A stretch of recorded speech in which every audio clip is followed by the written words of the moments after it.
Boa tarde a todos, começando mais um quadro Cidadania, hoje com o tema Execução Penal e o Sistema Penitenciário. E meu convidado é o Dr. Bruno Darwish, que é juiz da Vara de Execuções Penais de Porto Velho. Dr. Bruno, seja bem-vindo ao quadro Cidadania. Muito obrigado, Fabrício. Eu agradeço muitíssimo o espaço.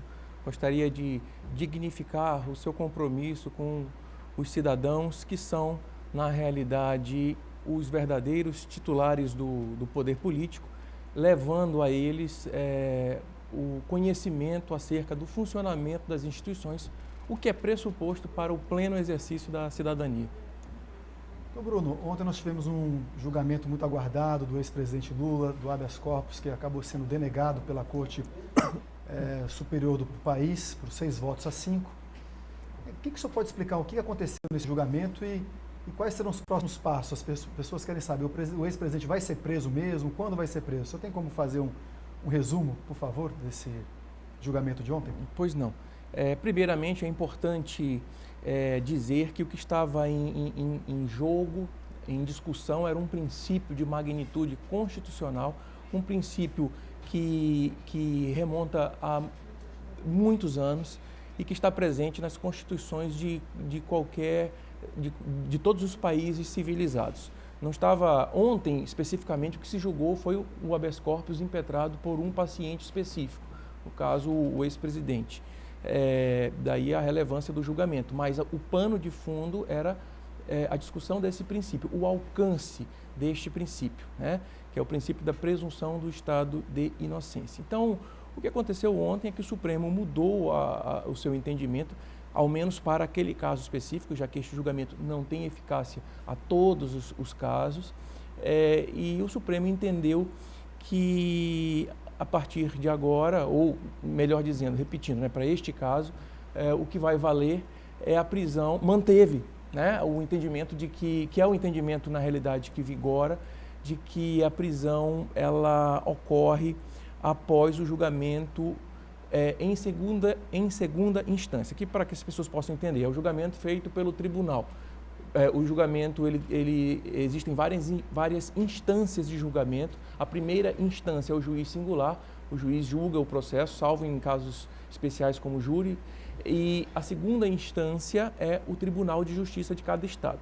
Então, o Supremo ratificou, ele reafirmou o posicionamento dele no sentido de que, ultimado o julgamento em segunda instância, nos casos de réus que respondem a processos em liberdade, a partir de então, uma vez confirmada a decisão condenatória, é possível dar início à execução de pena. Quanto ao caso específico do ex-presidente, uma vez esgotados os trâmites na segunda instância, sim, ele poderá ser preso como qualquer cidadão que esteja na mesma situação e que, portanto, estará atingido por este entendimento, né, que foi sufragado neste julgamento específico. Ainda há a possibilidade da defesa apresentar os chamados embargos de embargos, né, lá no TRF4, mas seriam apenas protelatórios, porque não tem efeito modificativo da decisão. O senhor acha que até semana que vem, que o prazo é até o dia 10, pode ocorrer essa prisão? O juiz pode decretar, já que não há efeito suspensivo? Certo. Fabrício, por desconhecer os trâmites do processo específico, eu não posso, seria muito difícil você estabelecer datas, mas o raciocínio é esse mesmo que você se referiu, né? Ele ainda dispõe de alguns recursos, né? Pelo menos é o que é veiculado. Esses recursos não têm, teoricamente, efeito suspensivo, então, esgotados os trâmites do processo na segunda instância, pelo que foi decidido ontem, ele pode ser preso. Agora, estabelecer uma data não é possível, né? Estabelecermos essa data aqui. Agora vamos falar um pouquinho sobre o seu trabalho lá na Vara de Execuções Penais. O que é a Vara quais são as funções do juiz da Vara de Execuções Penais? Muito bem, Fabrício. Para que uma linguagem mais simples, para que as pessoas entendam, a principal função, né, do juiz da execução penal é fazer com que aquele que violou a lei penal se sujeite à pena que foi imposta, pena esta que prevista em lei. E que ele se sujeite à pena imposta nos termos dos regramentos vigentes no país, Constituição e leis inferiores. nós sabemos que a nossa Constituição, ela veda penas degradantes e cruéis. Então, o juiz da execução penal, ele fiscaliza o cumprimento da pena, tanto no aspecto de assegurar à pessoa condenada os direitos previstos em lei, mas também no aspecto de garantir que ele se sujeite à pena tal como foi estabelecida no título penal condenatório, tendo em mente, claro, os princípios norteadores previstos na Constituição, que, repito, proíbe a prisão degradante e cruel. Como é que são os trabalhos lá na vara e no sistema carcerário? Como é que está hoje o nosso sistema penitenciário lá especificamente na vara de execuções penais? O sistema carcerário do estado de Rondônia, a exemplo do que ocorre em todo o Brasil, passa por crise. E essa crise é uma crise estrutural, financeira. Para você ter um sistema carcerário adequado, você precisa de investimentos. Porém, não é tão simples assim, porque o executivo ele precisa investir em diversas áreas que são carentes. Nós temos educação, saúde, só para citar as áreas mais críticas. Então, e os recursos não são ilimitados. Então, nós vivemos uma crise estrutural muito séria no sistema penitenciário. Há pouco efetivo, a estrutura das casas de detenção não são as adequadas. E isto, evidentemente, possui reflexo nos objetivos, né, da pena. É preciso dizer que a VEP, né, a Vara de Execuções Penais de Porto Velho, vem trabalhando em parceria com todas as entidades ligadas à execução de pena, o Executivo, o Ministério Público, a Defensoria, no sentido de não apenas reconhecer os problemas, mas também ajudar o Executivo a pensar em soluções viáveis. O ideal não nos é possível neste momento, não nos é possível. Nós vivemos em um país miserável, um país que precisa investir em outras áreas, como eu disse, tão sensíveis quanto a segurança pública, a execução penal. Então, a tarefa não é fácil, né? Mas o judiciário ele vem agindo, abrindo diálogo com todos os órgãos e entidades, inclusive com a sociedade civil, para que se chegue, não no ideal, porque, como eu disse, neste momento não nos é dado, mas chegar ao melhor possível. E esse é o esforço que a VEP vem fazendo. E do ponto de vista da estrutura da vara em termos de processo, nós temos uma quantidade avassaladora de trabalho, porque a criminalidade só aumenta neste país, então o nosso trabalho ele aumenta a cada dia. E nós temos que nos desdobrar, né? É função também do juiz corregedor inspecionar as unidades, então nós temos que fazer visitas em 12 unidades prisionais, que serão 13 em breve, com a inauguração de mais uma unidade. Então, não é fácil, Fabrício, não é fácil, e nós precisamos do envolvimento de todos os órgãos, entidades e da sociedade civil para que a gente consiga superar ou pelo menos mitigar os graves problemas que fustigam o sistema carcerário. Nós sabemos que quando um réu é condenado e vai para a cadeia, que ele não vai para uma colônia de férias, né? Ele vai para cumprir pena mesmo por um crime grave que ele cometeu, e isso todo mundo defende, mas num lugar sem condição nenhuma, condição humana, né? O mínimo de condição de higiene, enfim, há que se ter também isso. Agora, se eu colocar a mão na massa, assim, vai lá visitar o presídio, como é que é o dia a dia, além de ter que despachar processo, e como é que é? O senhor tem visitado os presídios aqui de Porto Velho? Sim, Fabrício. Quanto ao primeiro aspecto da sua pontuação, é verdade. E as pessoas às vezes confundem o juiz e lançam críticas fruto de total desconhecimento das instituições, e daí a importância do seu programa, como eu já referi, associam a figura do juiz de execução com aquele que vai conceder as benesses aos presos, o que em absoluto é verdade. O juiz de execução ele vai se preocupar com o cumprimento da pena, ou seja, o juiz de execução ele procura fazer com que a pessoa condenada se sujeite exatamente à pena que lhe foi imposta nos termos da lei por meio de uma sentença penal condenatória. Acontece que a falta de estrutura, a carência do sistema prisional, muitas vezes faz com que este preso acabe não se sujeitando à pena. Por quê? Porque a Constituição veda penas cruéis e degradantes. Então, se você não tem um estabelecimento adequado para determinado regime prisional, você não pode lançar nas costas de quem não deu causa a isso as consequências deste quadro e sujeitá-lo a uma pena mais gravosa do que a prevista em lei e no título condenatório. Então, é muito importante dizer isso, que na realidade e em última análise, o que o juiz de execução busca é fazer com que cada um cumpra aquilo que foi determinado em sentença penal condenatória. Quanto ao segundo aspecto da sua colocação, Fabrício, sim, eu coloco a mão na massa, eu estou constantemente nos presídios. Um juiz de execução, ele precisa sair do seu gabinete, ele precisa ir a campo para saber o que está acontecendo e monitorar a tensão nos estabelecimentos prisionais. Isso é muito importante. A presença do juiz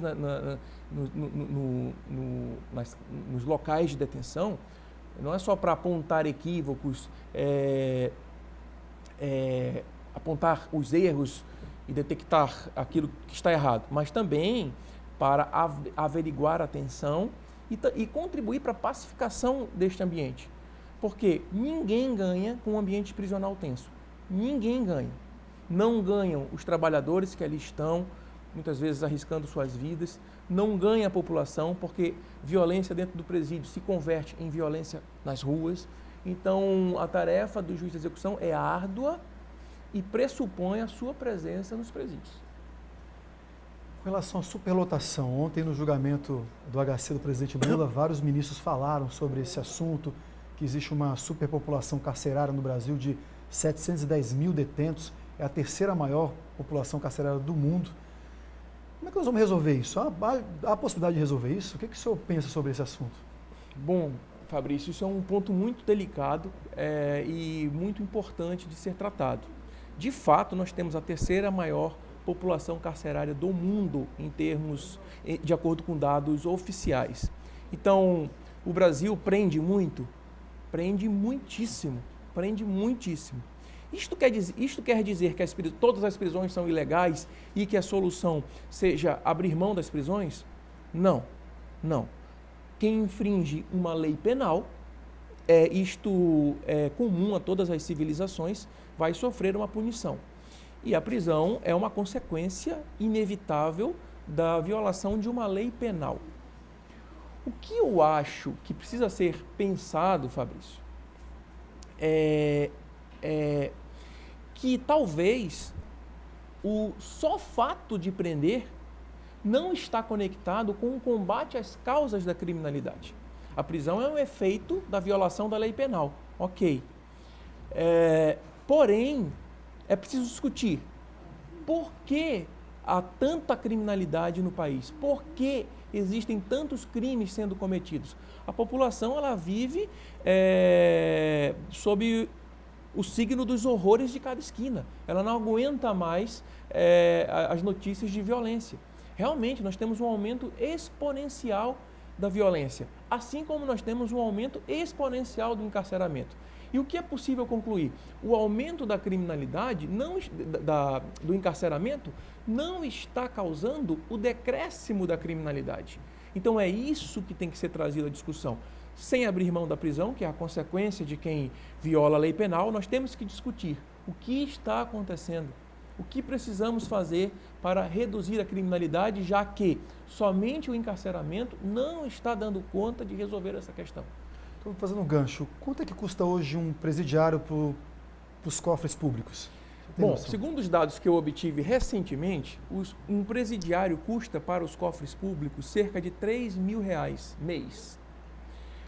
Algo em torno disso. E ao passo que, aproveitando a oportunidade conferida pela sua pergunta, ao passo que um aluno, e aí eu não tenho esse dado oficial, mas é um dado que eu tinha de algum tempo atrás, eu não sei se isso ainda é fidedigno ou não, mas algo em torno de R$100. Então isso demonstra uma grande inversão de valores. Não é? Que fosse R$500, né? Que Mesmo fosse assim, 500, a diferença é muito que fosse grande. a mesma coisa que se gasta com o preço. Né? Mesma coisa. Quer dizer, nós precisamos talvez investir mais em educação? Não sei, eu só sei que isso precisa ser discutido de forma clara e ampla com a sociedade. Para a gente finalizar, qual o recado que você tem para dar para a população pelo trabalho que tem sido feito? E também com relação à privatização, você acha que a privatização dos presídios, tirar da mão do Estado e passar para a iniciativa privada, seria uma solução? Muito bem. Vamos começar com a privatização. A privatização tem sido apontada como um caminho em outros países. Eu acho que isso é algo que precisa ser discutido amplamente com a sociedade. Não é algo que haja uma resposta pronta. O que nós devemos pontuar e pensar é, se nós formos pensar em privatizar, e esta não é uma decisão do judiciário, né? Ao judiciário cabe apenas cumprir as leis, não modificá-las enfim. Se isto for realmente acontecer, o que nós precisamos pensar é, se os presídios forem privatizados, o que vai acontecer com os presos? Eles vão trabalhar para quem? Algo que precisa ser discutido é o trabalho do preso num ambiente de encarceramento, num ambiente de privatização do sistema carcerário. Quem ganharia com esse trabalho? Seria ético estabelecer que pessoas privadas lucrariam com o trabalho de preso? Isso precisa ser discutido. Não há dúvida de que o trabalho é fator importantíssimo, não só de ressocialização, mas também de reparação à sociedade. E se a gente privatiza os presídios, esse trabalho vai dar lucro a alguém do setor privado? Isso precisa ser discutido. Não há uma resposta pronta, isso tem que ser discutido. Com relação à mensagem, Fabrício, a mensagem que eu deixo é justamente essa. Nós vivemos um momento de extrema intolerância, em que afloram os discursos de ódio, e que isto só gera mais violência. Nós precisamos aprofundar a discussão a respeito das causas da criminalidade. O aumento da criminalidade é um sintoma de que a sociedade está doente, a sociedade está adoecida. E nós não vamos curar esta sociedade somente com a punição e o encarceramento, que, repito, é necessário. Não se pode abrir mão da punição como uma resposta ao crime cometido. Mas isto não é a cura das verdadeiras causas da criminalidade. Eu queria dizer também que o Poder Judiciário não detém a pedra filosofal capaz de resolver todos os problemas de ordem social que constituem a causa verdadeira da criminalidade. Então, o Judiciário tem um papel muito limitado neste cenário, vem desempenhando o seu papel, procurando desempenhar da melhor maneira possível, com todas as dificuldades que enfrenta, mas as pessoas precisam entender que as causas verdadeiras da criminalidade, desigualdade social, falta de saúde, falta de educação, isto não passa pelo judiciário e nós só lidamos com as consequências. Nós precisamos lidar bem com essas consequências. Precisamos discutir o que vamos fazer com as causas da criminalidade, aprofundar e as pessoas precisam saber que elas têm que se envolver. A questão penitenciária, a criminalidade não é um problema só do Estado, é um problema de todos nós, E se nós não nos envolvermos com essas questões, discutirmos e se nós não pensarmos em soluções efetivas, a situação só vai piorar. Então, Bruno, realmente é um desastre mesmo. Nós temos 60 mil homicídios por ano no país. É mais que guerra, foi mais que a guerra do Vietnã, guerra na Síria. Temos que conseguir alguma solução. Precisamos cobrar das nossas autoridades, já que não é o judiciário que é o responsável, não é apenas o judiciário tem a sua função constitucional. Mas eu agradeço, acho que esse programa nós poderíamos ficar falando aqui 1 hora sobre esse assunto. Muito obrigado pela sua presença. Eu agradeço também, Fabrício, me coloco à disposição. Caso você, em outra oportunidade, queira aprofundar uma ou outra questão, eu estou às ordens e principalmente estou às ordens também dos seus telespectadores, né, dos cidadãos que, como eu disse, são os verdadeiros titulares do poder político, já que vivemos em uma democracia representativa. Bem, boa tarde a todos e até a próxima semana com mais um quadro Cidadania.